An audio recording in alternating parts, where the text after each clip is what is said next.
Excuse me, আমি এখানে বসতে পারি? হ্যাঁ, বসো। পটবে, তুমি না খুব সুন্দরী। Thank you.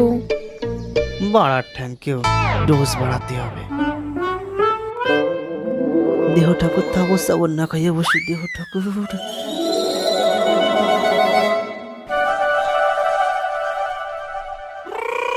হে মায়ে তো বাড়া রাজি, ডোজ আরো বাড়াতে হবে।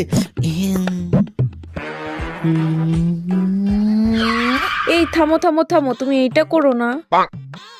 কেন? তুমি খুব হ্যান্ডসাম, তুমি খুব ভালো ঘরের ছেলে, কিন্তু তুমি এটা করো না। কিন্তু কেন? আসলে আমি এইমাত্র একটা ক্লায়েন্টের কলা মুখে নিয়ে আসলাম।